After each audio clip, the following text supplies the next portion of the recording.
This is the Don Vicente Inn.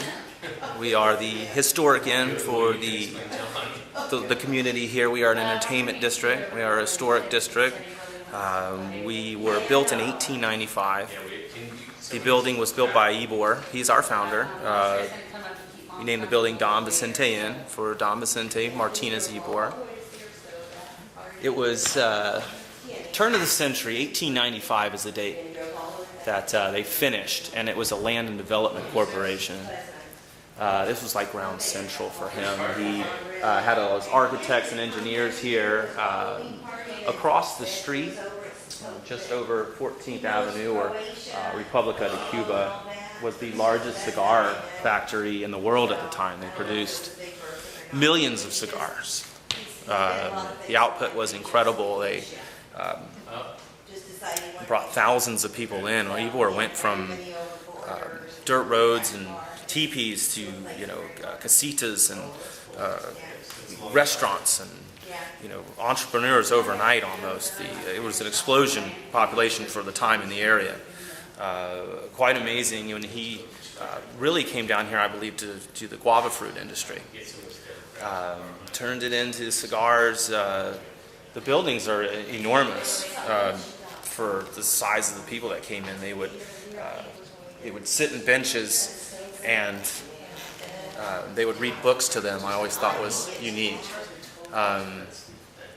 They would read stories and they would roll cigars and they would just do that all day long instead of music. We have our iPods and stuff now. Back to the hotel. To your left here, this is one of the original pieces.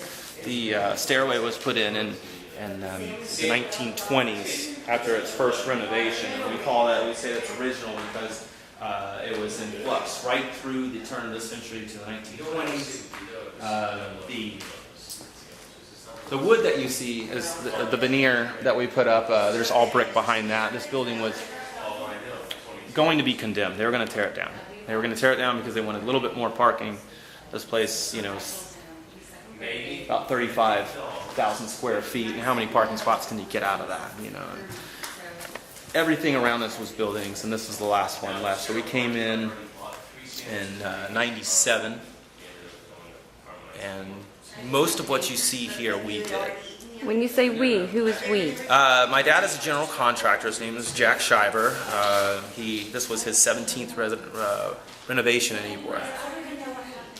This was our last one, and we decided to open an inn. There wasn't a hotel or an inn in Ybor City at the time, and so if they came to the historic district, there wasn't a place for you to stay. So we opened a small inn, just 16 rooms. It was more of a bed and breakfast at the time. We still do a little bit, a small continental breakfast in the morning. But most of our people, if they're not during the week, the brides came and got us. You can see that they all want to come down the stairs here.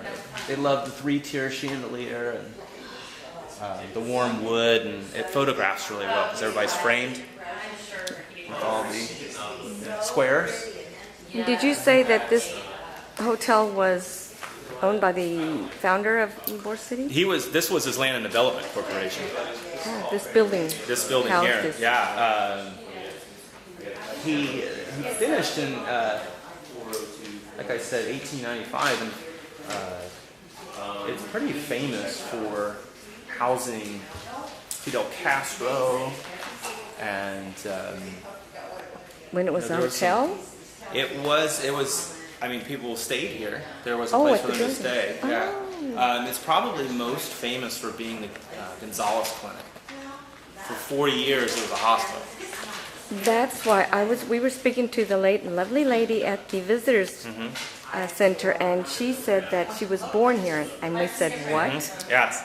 She said she was a clinic earlier. It was the clinic for the Cuban club mostly, but anybody could come in here.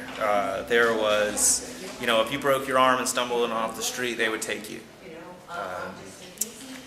With the Cuban club, with your membership and working in the cigar industry, they took a little bit of money out of your paycheck, basically, and put it towards it's like the first HMO. I think it was like a quarter a month or something. Can you imagine?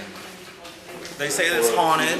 there has been some sightings here, and we were on the Travel Channel. So if somebody wants to look at that, they can see it there. It was a whole hour. Really good stories, really well done. They did a really good production crew, and it's something that you can see on YouTube or something.